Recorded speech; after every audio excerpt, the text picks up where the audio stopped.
Assalamualaikum warahmatullahi wabarakatuh. Berjumpa kembali dengan saya Marhama, calon guru penggerak angkatan 9 dari SMA Negeri 1 Pambuang, Kabupaten Majene, Provinsi Sulawesi Barat. Nah, kali ini saya tidak sendiri, saya ditemani oleh Ibu Devi Arnita Arifin. Beliau adalah guru prakarya di SMA Negeri 1 Pambuang. Oke, Assalamualaikum Ibu Devi. Waalaikumsalam. Oke, apa kabarnya hari ini? Alhamdulillah baik. Oke, alhamdulillah. Jadi hari ini kita akan melakukan percakapan praobservasi. Sebelum nanti Ibu akan melakukan kegiatan pembelajaran di dalam kelas atau sebelum dilakukannya proses supervisi kelas. Jadi adapun tujuan supervisi di sini adalah untuk mengetahui dan mengevaluasi jalannya proses pembelajaran yang dilakukan di dalam kelas.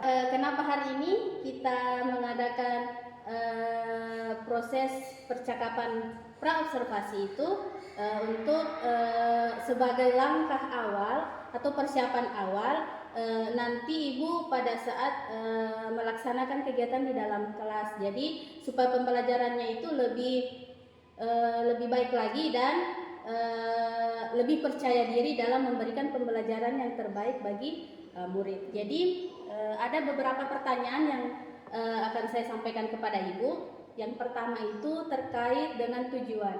Jadi kira-kira tujuan pembelajaran yang akan Ibu capai itu seperti apa?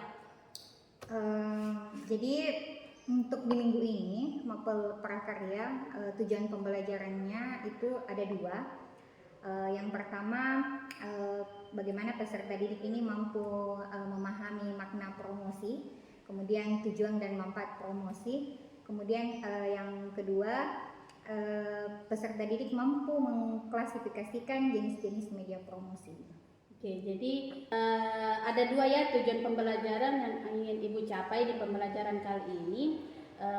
Sekarang yang mau saya dengarkan itu adalah bagaimana dengan area pengembangan yang ingin Ibu capai atau yang akan dilakukan supervisi. Baik, untuk di area pengembangan ini, untuk pembelajaran yang akan saya laksanakan di minggu ini, saya fokus pada bagian pengembangan pengetahuannya, karena memang konsep materinya ini hanya pemahaman konsep materinya saja dulu. Jadi nanti setelah pembelajaran ini, harapannya kemudian peserta didik ini sudah mampu memahami makna dari promosi, tujuannya, kemudian manfaatnya seperti apa, kemudian peserta didik juga sudah mampu mengklasifikasikan jenis-jenis media promosi itu sendiri. Kemudian yang saya mau kembangkan juga di pembelajaran ini adalah bagaimana model pembelajaran yang akan saya pilih nanti. Kenapa? Karena menurut saya model pembelajaran yang efektif itu sangat membantu dalam proses pembelajaran sehingga tujuan pembelajaran ini dapat tercapai dengan baik seperti itu. Oke, selanjutnya saya ingin mendengar bagaimana rencana pembelajaran yang akan Ibu lakukan terkait dengan strategi pembelajarannya, model pembelajarannya, ataupun metode pembelajarannya. Iya. Kalau kita berbicara tentang strategi pembelajaran ataupun model pembelajaran yang akan kita gunakan, mungkin saya akan cerita dulu bahwa memang kondisinya saya ini mengajar mapel prakarya ya. Kemudian waktu pembelajarannya ini memang berada pada jam-jam terakhir. Kebanyakan ya jadwalnya itu ada pada jam-jam 5.6 atau 7.8, betul-betul jam terakhir. Dan memang sebagai seorang guru kita harus memikirkan kondisi tersebut, keadaan siswa yang tersebut, karena sebagaimana kita ketahui bahwa di jam-jam seperti itu siswa kadang menyebutnya jam-jam kritis ya. Konsentrasi siswa sudah mulai menurun, fokusnya belajarnya juga sudah mulai tidak fokus belajar, sudah mulai mengantuk, bahkan mungkin lapar ya Ibu. Kemudian selain itu pikirannya itu sudah ingin pulang ya betul sekali. Jadi kita memang harus memikirkan kondisi anak-anak tersebut, sedangkan kita juga sebagai guru memang harus memberikan pembelajaran kepada siswa. Jadi kita harus betul-betul mencari strategi supaya kemudian nanti di dalam pembelajaran itu anak-anak tetap nyaman walaupun sebenarnya di jam-jam akhir seperti itu. Makanya saya sangat tertarik untuk menggunakan model pembelajaran yang ada nuansa hiburan dan permainannya. Jadi kayak istilah belajar sambil bermain. Ya, jadi saya tertarik untuk menggunakan model pembelajaran kooperatif tipe TGT yang lagi banyak digunakan Bapak Ibu untuk saat ini.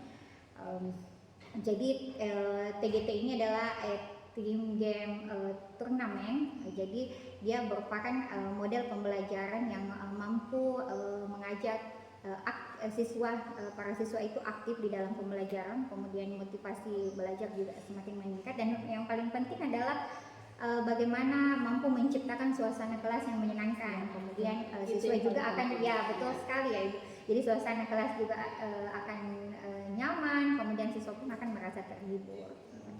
Oke. Nah, selanjutnya bagaimana dengan media pembelajaran yang akan Ibu lakukan di dalam kelas? Ya, untuk media pembelajaran ini kan kita menggunakan model pembelajaran TGT. Jadi saya menggunakan media kartu domino. Nah, ini pernah saya terapkan dalam kegiatan proyek yang kemarin karena baru-baru kami melaksanakan kegiatan proyek ya untuk kegiatan P5. Itu baru-baru kami laksanakan. Ini ada contohnya ya. Nanti saya perlihatkan dulu. Nah, ini. Jadi ini ada semacam kartu. Jadi kartu ini dimulai dari angka start, kemudian berakhir nanti di angka finish. Ya. Jadi ini isinya tentang materi-materi yang sehubungan dengan tujuan pembelajaran yang ingin kita capai. Jadi anak-anak peserta didik ini dengan sendirinya akan mencari sambungan kartunya ini. Jadi dia akan melakukannya itu secara berkelompok seperti itu. Jadi ini sangat menarik sekali karena peserta siswa ini akan merasa tertantang untuk menyelesaikan kartu ini sampai selesai. Ya, apalagi kalau misalnya di akhir kita ada semacam reward atau penghargaan yang kita kasih kepada peserta didik atau semacam poin, siapa yang paling cepat menyelesaikan berarti dia dapat poin misalnya. Jadi mereka akan tertantang di setiap kelompok itu untuk menyelesaikan kartu ini. Sangat menarik sekali, pernah saya terapkan, saya melihat aktivitas siswa sungguh luar biasa ya untuk menyelesaikan ini.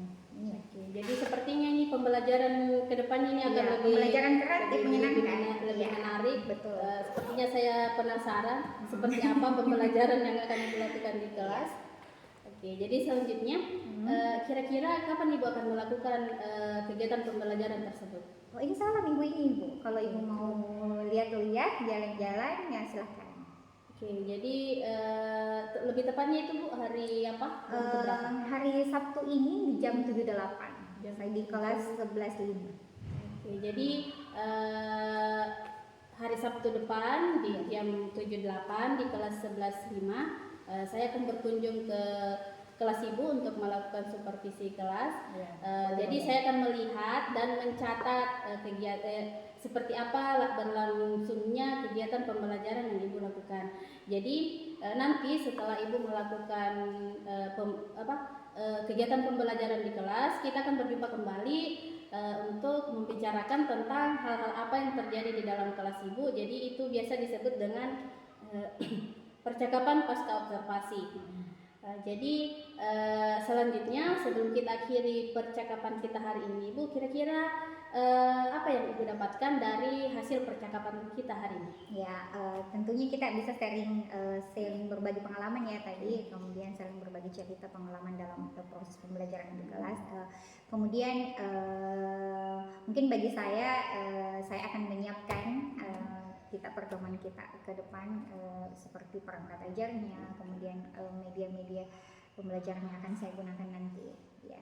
Oke, jadi Ibu mendapat gambaran yang seperti apa yang harus dilakukan pada saat pertemuan berikutnya. Oke, jadi terima kasih Ibu atas waktunya yang sudah bersedia untuk berbincang-bincang dengan saya di percakapan praobservasi ini. Jadi sampai bertemu di kegiatan observasi kelas atau supervisi kelas yang akan dilanjutkan dengan percakapan pasca observasi. Jadi sampai di sini Ibu. Oke, assalamualaikum warahmatullahi wabarakatuh. Waalaikumsalam warahmatullahi wabarakatuh.